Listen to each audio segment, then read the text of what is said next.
안녕하세요. 노박입니다. 오늘은 김현수님의 7회의 마지막을 읽었습니다. 제가 최근에 들은 수업에서 백석 시인님에 대한 일화를 접했어요. 그리고 시도 몇 편 읽었습니다. 그래서 저는 이 책이 정말 궁금했어요. 만약 북한과의 교류가 잘 되었다면 이 책이 과연 세상에 나올 수 있었을까요? 우리는 우리가 사랑했던 그리고 지금도 사랑하는 시인의 일상에 대한 제대로 된 기록을 알 수 없기에 그의 발자취를 따라가서 이렇지 않았을까 상상을 해볼 수밖에 없네요. 1956년부터 백석 시인은 다시 시를 쓰기 시작했다고 해요. 그리고 1962년 동시 나루터를 발표하고 절필을 하죠. 저는 이 책의 제목인 7회의 마지막이 1956년부터 1962년까지의 그의 삶에 대한 이야기를 뜻하는 것이 아닐까 생각을 하면서 소설을 읽었습니다. 이건 마치 항상 기뻐하라고 윽박 지르는 기둥 서방 앞에 서 있는 억지 춘향의 꼴이 아니겠나. 그렇게 억지로 조증의 상태를 만든다고 해서 개조가 이루어질까? 인간의 실존이란 물과 같은 것이고 그것은 흐름이라서 인연과 조건에 따라 때로는 냇물이 되고 강물이 되며 때로는 호수와 폭포수가 되는 것인데 그 모두를 하나로 뭉뚱그려 늘 기뻐하라, 벅찬 인간이 되어라, 투쟁하라 하면 그게 가능할까? 주는 말을 끊었다가 이번에는 우리말로 돌아왔다. 이런 상황이라면 결국 사람들은 둘 중 하나를 선택할 수밖에 없지. 시바이를 할 것인가? 말 것인가? 시바이, 연극, 속임수. 그게 개조의 본질이 아닐까 싶어. 시바이를 할 수 있다면 남고 못한다면 떠나라. 결국 남은 자들은 모두 시바이를 할 수밖에 없을 텐데. 모두가 시바이를 하게 되면 그건 시바이가 아니라 현실이 되겠지. 새로운 사회는 이렇게 만들어진다네. 이런 세상에서는 글을 쓴다는 것도 마찬가지야. 자기를 속일 수 있다면 글을 쓰면 되는 거지. 그렇게 양자택일만 남아있는 것일까? 다른 길은 없을까? 기행이 물었다. 우리의 불행은 거기서 시작됐지. 제3의 길이란 없다는 거. 그럼 지금 자네는 시바이를 하고 있는 건가? 기행이 다시 물었다. 내게는 번역이 시바이의 길이네.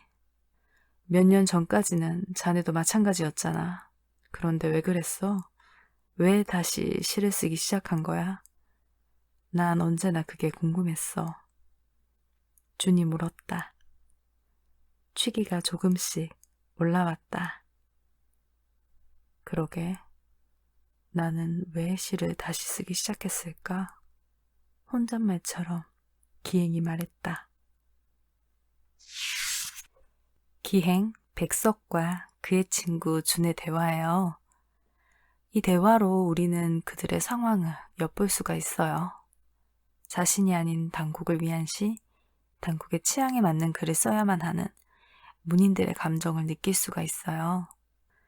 그럼에도 시를 포기할 수 없는 그 감정을 말이에요. 백석 시인은 일제강점기에 일제를 찬양하고 친일을 독려하는 글을 써야 했고 창시 개명을 해야 했던 그 상황에서 1940년 만주로 이민을 갔어요. 현실에 자신을 속이지 않았던 그런 시인이었어요. 그런 그가 번역으로 피했다가 다시 시를 쓰게 된 연유는 무엇이었을까요? 그리고 그렇게 다시 시작한 시를 그만두게 된 까닭은요? 그리고 자신을 속인 글을 쓸 수 있는 사람을 과연 시인이라고 부를 수 있을까요? 그는 자신이 속한 사회의 이데올로기를 그대로 받아들이고 시를 쓸 수는 없었던 것일까요? 그는 정말로 당국의 방침과 이념이 옳다고 동의할 수 없었던 것일까요? 저는 그런 생각을 하면서 7회의 마지막을 읽었습니다. 비록 정확한 사실은 우리로선 알 수 없겠지만 김현수 소설가님의 문장을 통해 백석 시인의 흔적을 따라가 보는 것이 참 좋았습니다. 그리고 저는 전형적인 이과생이라 또 사실에 근거한 기록을 찾아봤어요. 역시나 북한에서의 기록은 찾을 수가 없었는데 흥미로운 뉴스가 있었어요. 국제신문 민경진 기자, 백석 시인의 마지막 가명은 리식, 박태일 교수, 근대서지 논문서 주장.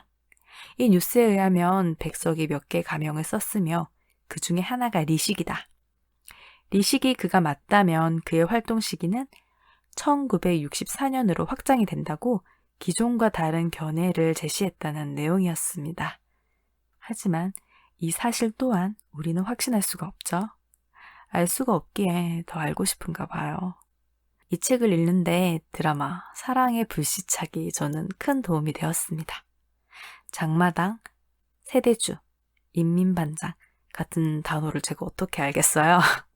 저는 드라마를 봐서 이미 그 단어들을 알고 있는 상태에서 읽어서 더욱 생생하게 읽을 수 있었습니다. 그리고 비닐 포장이 되어 있었는데 책 속에는 엽서 2장이 있었습니다. 그리고 이 중 한 장에는 김현수 작가님의 글이 프린팅 되어 있었어요. 정말 저는 작은 보물을 발견한 것 마냥 반가웠습니다. 그래서 정말 재미있게 이 책을 읽었어요. 그리고 백석 시인님의 시도 다시 읽고 싶다는 생각이 들어서 오늘은 이 책을 읽고 필사를 하고 그 다음에 백석 시인님의 시도 찾아서 읽을 생각입니다. 노박이었습니다. 감사합니다.